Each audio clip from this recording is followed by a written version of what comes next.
기운을 다시 한번 정리하면 기운은 정기와 탁기가 있습니다. 그래서 정기를 받으면 내 몸이 마음이 감정 상태가 맑고 밝고 따뜻하게 온화하게 변화되어서 주변 사람에게 있는까지 전달이 되고요. 그리고 탁기를 받으면 내가 왠지 무거워지고 얼굴이 어두워지고 얼굴 색도 실제로 어두워집니다.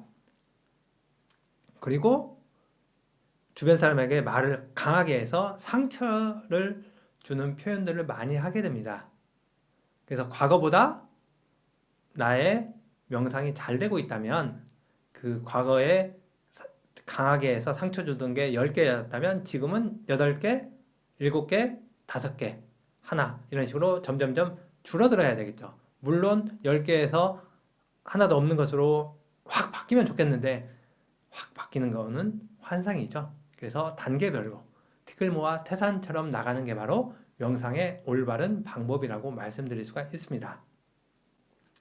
그래서 주변에 어떤 그 좋지 않는 탁한 기운을 받으면 관절이 아프기도 하고요.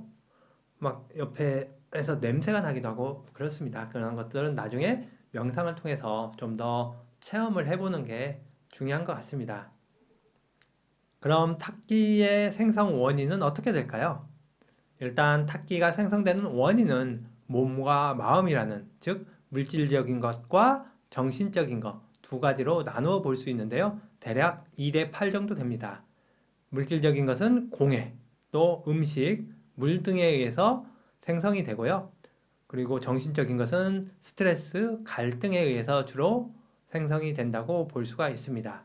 물질적인 것은 우리 환경오염이죠. 미세먼지 계속 경보 일어나는데요. 겨울철에 특히 심하죠. 난방 때문에. 그래서 이 미세먼지나 공기오염에 의한 그런 거. 그리고 미세먼지나 공기오염에 의해서 산소 농도는 점점점 떨어지고 그 이산화탄소라든지 오존 농도는 올라가고 그리고 환경 호르몬도 점점점 많아지죠. 이런 요인이 있고요. 또 음식이 과거보다 변했습니다.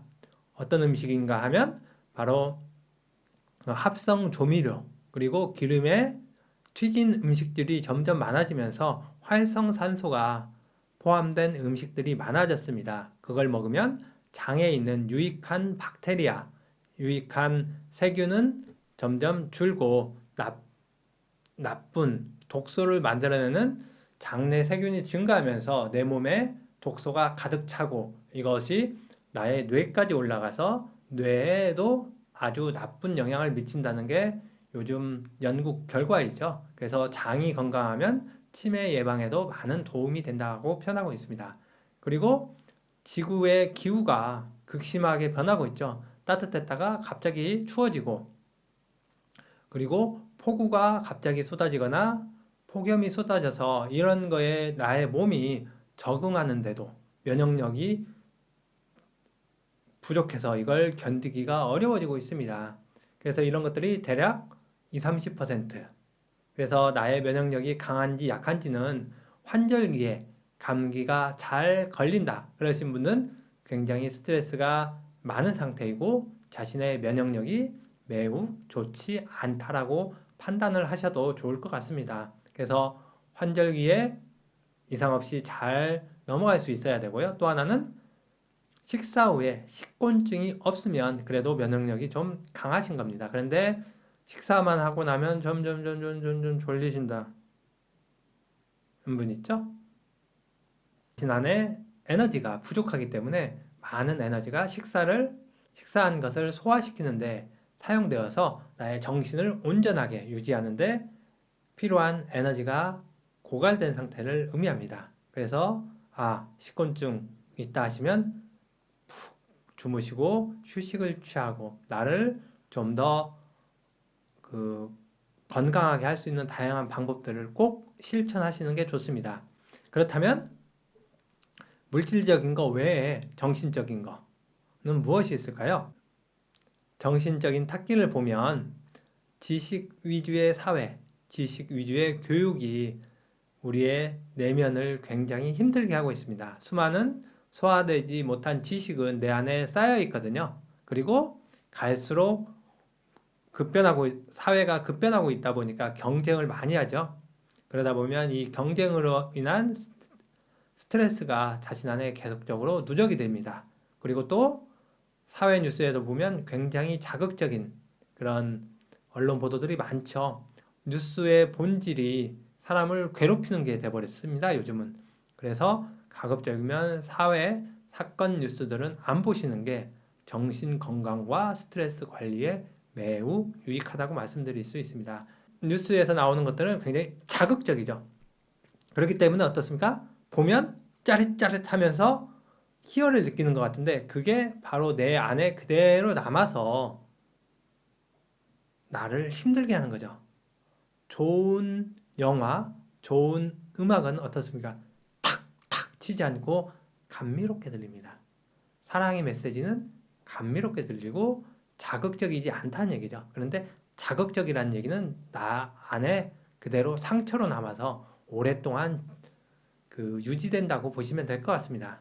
그리고 그 요즘은 직접 대화나 그런 것들이 줄어들고 미디어를 통해서 또는 스마트폰을 통해서 하다 보니까 이 감정 관리에 대한 그런 부분들이 잘 안 돼서 그 에너지가 계속적으로 충돌하죠. 개인과 개인의 충돌도 있고 개인과 단체의 충돌, 또 국가와 국가의 충돌들 이런 것들에 의해서 내가 점점점 스트레스 상태에 빠지는 경우도 같이 있습니다. 그리고 인정받고자 하는 것들이 충족이 안 될 때, 시험을 잘 봐야 되는데 못 봤을 때 이런 것들도 마찬가지죠.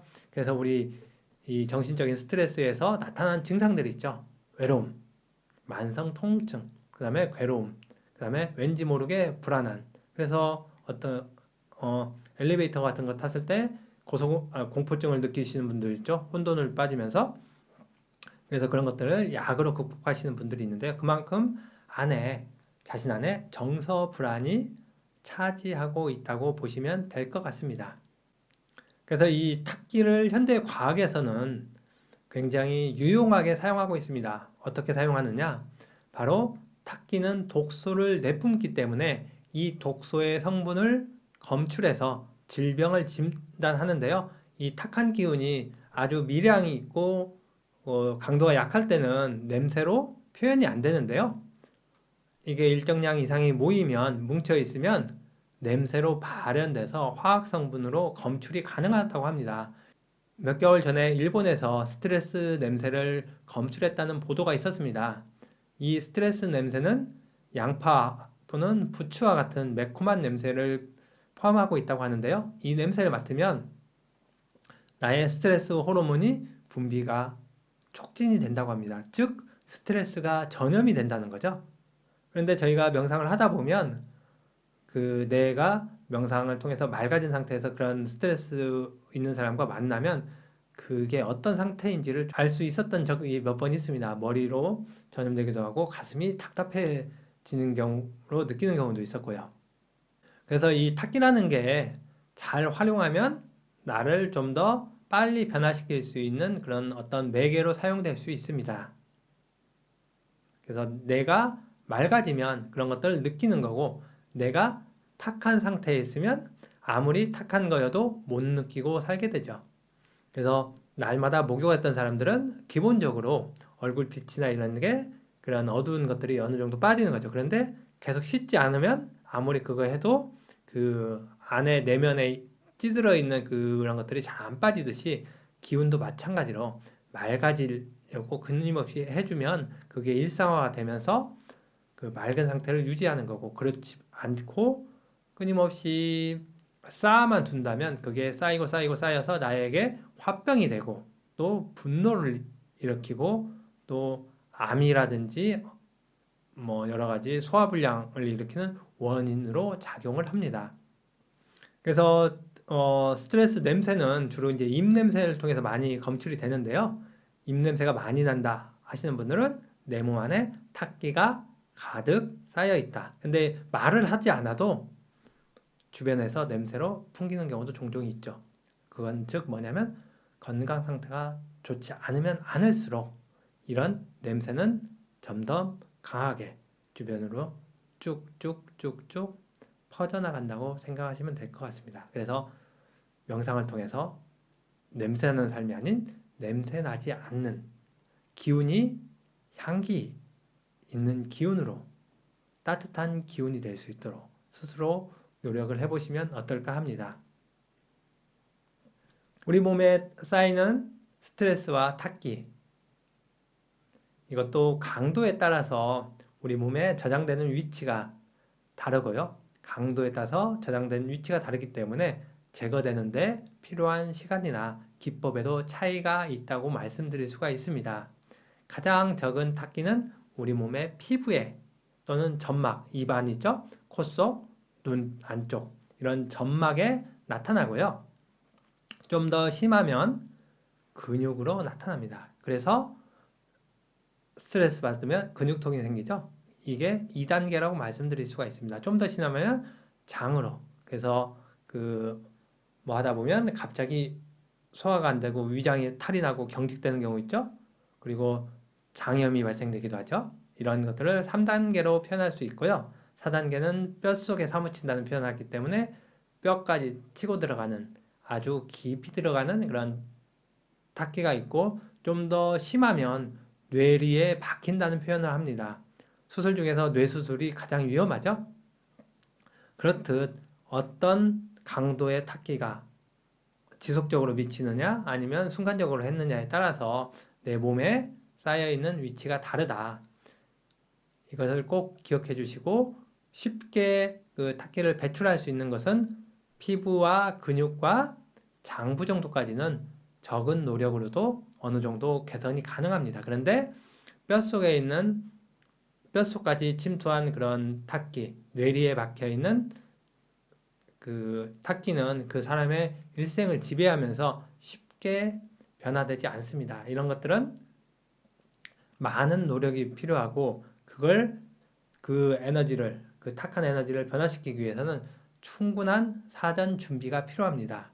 뇌수술이라든지 뭐 여러 가지 그 어려운 수술을 할수록 그 준비 기간이 많이 걸리고 여러 가지 위험성이 따른 것처럼 내 안에 있는 에너지를 변화시킨다는 것도 쉽게 되는 부분과 굉장히 많은 노력이 필요한 그런 부분으로 나누어 볼 수 있습니다. 그래서 뼛속에 있는 뇌리에 박혀 있는 어떤 탁기가 변화돼서 맑은 상태로 바뀌면 그걸 갖다 우리는 이런 표현을 하죠.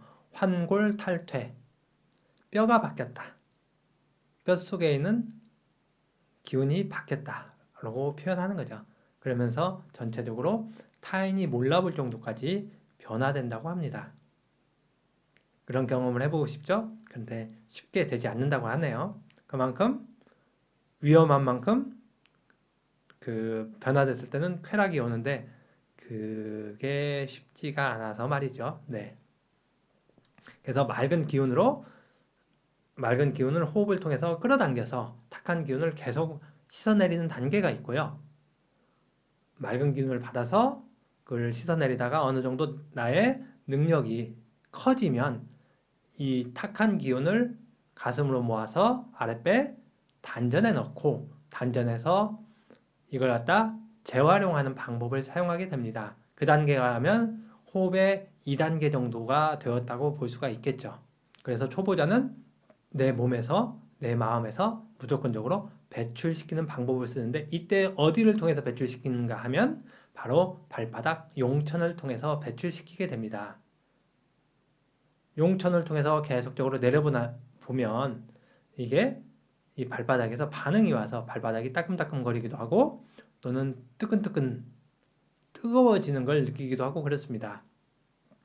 그러다가 일정한 시간이 지나면 이제 그런 반응들이 없어지죠. 왜? 익숙해지면서 내 몸이 어느 정도 맑아지면 그 증상들이 멈추게 된다. 보시면 될 것 같습니다. 명상에서 탁기를 배출하는 건 가장 먼저 하는 그런 호흡법이라고 할 수 있고 가장 먼저 하는 기초 과정이라고 말씀드릴 수가 있습니다. 그걸 하기 위해서는 몸이 충분하게 이완되고 편안한 상태에 있을 때 좀 더 빠르게 이루어질 수가 있습니다. 그래서 저희가 하고 있는 것은 온몸 털기라고 해서 자리에 선 자세에서 양발을 어깨 넓이로 벌리고 발 뒤꿈치를 들었다 내렸다 하면서 온몸이 흔들리도록 하는 거죠. 그 체조를 하면서 마음속으로 머리에서부터 가슴, 그리고 복부, 허벅지, 무릎, 종아리, 발목 모든 독소들이 발바닥 용천을 통해서 빠져나간다고 생각을 하면서 최소 5분에서 10분 정도 합니다. 많이 하게 되면 1시간 정도 하게 되는데요. 대부분 처음 해보시는 분은 1분을 하기가 힘들더군요. 그래서 내가 5분 정도 처음부터 할 수 있다 하시면 그래도 내 안에 탁기가 별로 없구나 생각하시면 될 것 같습니다. 그런데 1분도 견디기 힘들다. 내 안에 탁기가 가득 쌓여서 쓰레기통이구나 생각을 하시면 거의 맞다고 볼 수가 있습니다. 그리고 이 우리 몸 안에 독소가 많이 쌓이는 곳이 있는데요. 거기는 어딘가 하면 겨드랑이와 서해부라고 해서 그 양 다리와 복부가 만나는 곳 있죠. 그래서 치골과 이 V자 부위 거기에 임파선이라고 하는 여기 겨드랑이와 요 서해부 여기에 임파선이라고 하는 그 면역 작용이 이루어지는 곳이 있거든요. 거기에 많이 독소가 쌓입니다. 그리고 또 하나는 목과 머리가 연결되는 부분 이 부분이 임파선이 굉장히 많습니다. 그래서 이런 부분을 잘 마사지해 드리고 잘 두드려 주시면 내 몸 안에 독소가 좀 더 빠르게 배출된다고 말씀드릴 수가 있습니다. 그리고 쉽게 할 수 있는 게 바로 절이죠. 천천히 하면서 자신 안에 모든 걸 비운다 생각하면서 깊이 들이쉬고 내쉬면서 절하고 이걸 최소한 100번 정도 아니 108번 정도 그래서 108번뇌라고 하죠. 이 108번뇌를 비우는 과정이다. 이 번뇌를 비우는 과정 속에서 내 몸이 맑아지게 되고 우리 몸에 있는 인맥과 뒤에 있는 동맥이 자연스럽게 유통이 되어서 자신을 건강하게 만들어줍니다. 체조 대신에 이 절명상을 저희도 많이 하고 있는데요. 꾸준히 실천하다 보면 몸과 마음이 편안해지고 머리가 맑아지는 걸 느낄 수 있습니다. 인맥이 막히면 어떻게 되냐 하면 가슴이 답답해집니다. 가슴이 답답해지면 아휴 한숨을 많이 쉬고요.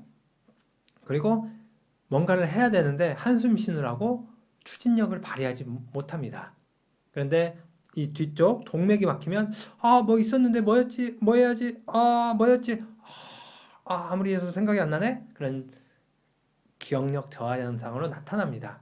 암기와는 틀리죠. 지식을 외우는 거 말고 뭘 해야 되는데 뭘 해야 될지 까먹는 거. 분명히 약속이 있었는데 자주 까먹는다. 그러신 분들은 이 동맥 쪽에 기운이 원활하게 유통이 안 되고 있다. 그리고 한숨만 쉬면서 이거 해야 되는데 하신 분은 앞쪽에 인맥 쪽에 문제가 있다고 생각하시면 될 것 같습니다. 그래서 이 두 가지를 동시에 해결할 수 있는 방법이 바로 절, 수련, 절, 명상법입니다. 꾸준히 실천해 보시면 그 효과를 잘 아실 수 있을 것 같습니다. 그리고 좀 더 쉽게 할 수 있는 방법 하나는 잼잼이죠. 손가락을 쥐었다 폈다. 최소한 5분은 할 수 있어야 되고요. 힘들이지 않고 100개에서 1000개 정도는 멈추지 않고 할 수 있을 때 내 몸이 이완되는 걸 느낄 수가 있습니다. 그런데 대부분 100개 하기 힘듭니다. 온몸 털기와 잼잼을 중간중간 실천하다 보면 자신의 몸과 마음이 가벼워지고 또 편안해지는 것을 어느 정도는 느낄 수 있을 것 같습니다. 스트레스 관리, 몸에 있는 기운 관리를 위해서 온몸 털기, 잼잼 꼭 실천해 보시기 바랍니다.